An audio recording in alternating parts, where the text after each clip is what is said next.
নির্বাচন কমিশনের বৈঠক শেষে ব্রিফিং করছেন আওয়ামী লীগের নির্বাচন পরিচালনা কমিটির কো-চেয়ারম্যান এইচ.টি. ইমাম। আমরা সরাসরি চলে যাচ্ছি সেখানে। সাংবাদিক ভাই বোনেরা যারা চলাচল করবেন অসময়ে, তাদের যাতে কোনো বিঘ্ন না ঘটে, মোটরসাইকেল যদি যারা নিয়ে যাবেন তাদের জন্য দরকার হলে নির্বাচন কমিশন অথবা আমাদের নির্বাচন কর্মকর্তা যিনি আছেন রিটার্নিং অফিসার, তার দপ্তর থেকে পাসের ব্যবস্থা করা যায়। এগুলো আপনারা নিজেরাই আগে সচেতন থাকবেন।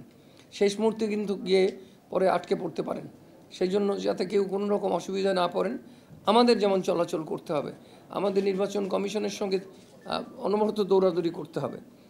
আমাদের সঙ্গে যারা আছেন তারা সবাই আসবেন, অনেকেই আসবেন। তারপরে আমাদের দপ্তর তো অনেকগুলো, অন্যান্য পার্টিরও তাই। যেমন আমাদের ধানমন্ডি 3 থেকে যেতে হবে 23 বঙ্গবন্ধু এভিনিউতে, কীভাবে যাব? এগুলো সুযোগ সুবিধার জন্য আমরা, এবং সাধারণ মানুষের, যেমন ধরুন এয়ারপোর্টে কেউ অসুস্থ কোনো রোগীকে আনতে যাচ্ছেন, কিভাবে যাবেন? কিংবা একজন ভোটার যিনি থাকেন বর্তমান বাসস্থান গুলশানে, অথচ তিনি ভোটার উত্তরায়, কিভাবে যাবেন? তাকে তো একটু সুযোগ দিতে হবে। সেই জন্য, এবং অন্যান্য অঞ্চলে, ঢাকার বাইরে, সিটিগুলোর বাইরে, মহানগরগুলোর বাইরে, যেমন অন্যান্য গাড়ি ঘোড়া আমরা যেগুলো দেখি, 3 চাকার 3 হুইলার্স যেগুলো চলে, রিক্সা, এগুলোর উপরে কোনো রকম বাধা নিষেধ যাতে না থাকে, সেগুলো থাকবে না। এই সম্পর্কে আমরা প্রস্তাব দিয়েছি।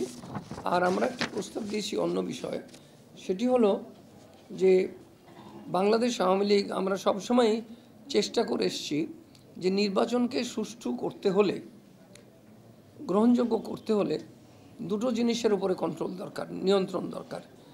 1 মানি, অর্থ, আর 2 পেশি। অর্থ এবং পেশি শক্তিকে যদি আমরা নিয়ন্ত্রণ করতে পারি তাহলে নির্বাচন সুষ্ঠু হবে। সেই জন্যই আমরা বলেছি পেশি শক্তিকে নিয়ন্ত্রণের জন্য তো আমাদের সর্বাত্মক ব্যবস্থা, রাষ্ট্রীয় যা কিছু করার সম্ভব সবই নির্বাচন কমিশনের কাছে ন্যস্ত করা হয়েছে, তারা তাদের ব্যবস্থা করছেন। কিন্তু অর্থর ব্যাপারটা কি হবে? আপনারা গতকালই দেখেছেন বিরাট একটি চালান হুন্ডিতে এসছে 8 কোটি টাকার উপরে। এরকম তো আরও অনেক এসে থাকতে পারে যেগুলো নজর এড়িয়ে গেছে। ওই যে সেই 10 ট্রাক অস্ত্রের মতো অনেক ট্রাকই তো এসছে, ধরা পড়লো শেষে গিয়ে একটা। এটা তো টিপ অফ দি আইসবার্গ বলে না, এর হয়তো বাকিটা ধরাই পড়েনি। সোনা চালানিতে যেমন হয়। কাজে এই সম্পর্কেও আমরা খুব সতর্ক দৃষ্টির কথা বলেছি।